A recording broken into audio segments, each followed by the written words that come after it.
Assalamualaikum warahmatullahi wabarakatuh. Salam jumpa kembali dengan konten channel Cah Deso Kluduk. Kali ini konten Cah Deso Kluduk akan menyampaikan berkaitan dengan manajemen logistik, yang mana kemarin lusa sudah saya sampaikan berkaitan dengan siklus logistik. Maka dari itu, untuk kesempatan pada malam hari ini, saya akan menyampaikan urutan yang pertama dari siklus logistik adalah untuk menentukan kebutuhan atau perencanaan untuk menentukan kebutuhan. Kebutuhan ini bisa berupa barang dan jasa. Untuk yang saya akan sampaikan pada saat ini, kami menggunakan untuk penentuan kebutuhan atas barang. Apa saja yang berkaitan dengan perencanaan atas kebutuhan? Dapat kami sampaikan ya, untuk perencanaan ini itu didasarkan yang pertama adalah pada tujuan. Tujuan ini harus jelas dan terukur. Terus yang kedua adalah pada sasaran. Sasaran ini nanti berkaitan dengan penggunaan atas kebutuhan barang itu, atau boleh dikata kemanfaatan. Terus yang ketiga adalah pedoman. Pedoman berkaitan dengan prosedur juga. Jadi pedoman dan prosedur itu harus jelas dan yang bersesuai dengan atas perencanaan kebutuhan itu. Maksudnya di sini adalah pedoman itu ketentuan suatu aturan yang akan digunakan di dalam nanti untuk menentukan proses perencanaan sampai dengan proses pengadaan atas barang itu. Jadi harus jelas pedomannya. Dari tujuan, sasaran, pedoman, itu pertimbangannya apa? Supaya nanti barang yang kita butuhkan itu sesuai atau tepat untuk tepat barangnya, tepat waktu, dan tepat biaya. Nah, apa saja yang meliputi hal itu? Yang pertama adalah kita harus menggunakan dasar apa yang dibutuhkan atau what. Jadi ini barang apa yang dibutuhkan itu harus jelas. Terus yang kedua, humas atau humane. Jumlah yang tepat itu berapa untuk menentukan atas kebutuhan barang itu?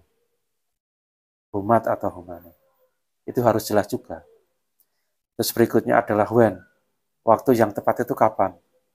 Untuk menentukan atas kebutuhan barang itu. Terus berikutnya where. Terus untuk tempatnya di mana? Kebutuhan itu peruntukannya untuk di mana? Terus who. Siapa yang terkait di dalam proses perencanaan sampai dengan pengadaan ini?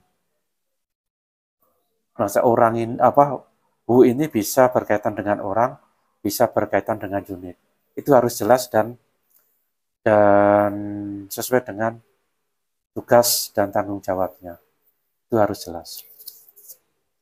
Yang berikutnya who atau proses yang tepat itu sesuai dengan pedoman dan aturan tadi. Proses who atau proses yang tepat itu yang seperti apa? Itu harus didasarkan pada aturan yang jelas juga, yang berlaku. Terus yang terakhir adalah why. Nanti ini menentukan untuk keputusan.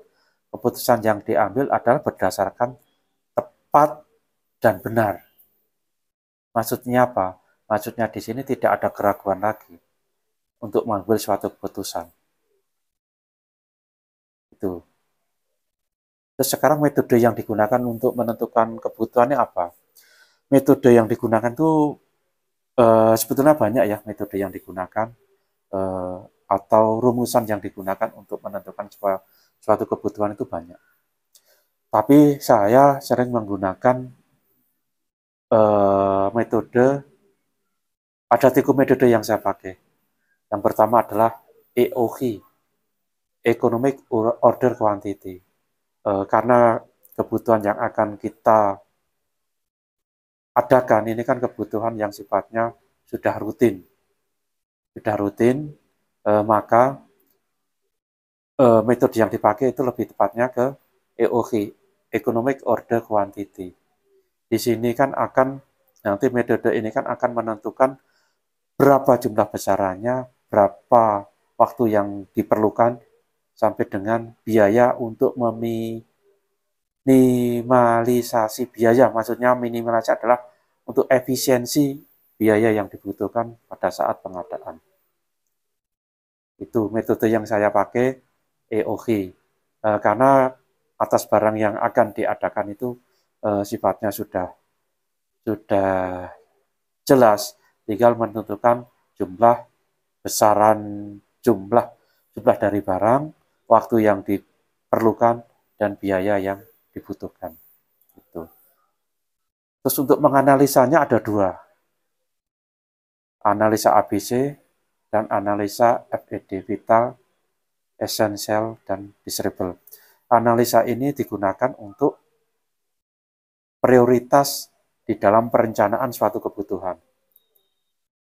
Kalau ABC ini digunakan untuk volume atas barang yang dibutuhkan berdasarkan analisa yang ada.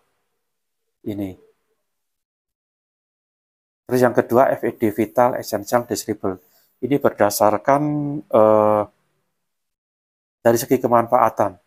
Vital berarti harus segera dilaksanakan untuk pengadaan. Essential itu juga, maksudnya vital itu primer, essential itu sekunder, desirable itu boleh dikata tersier.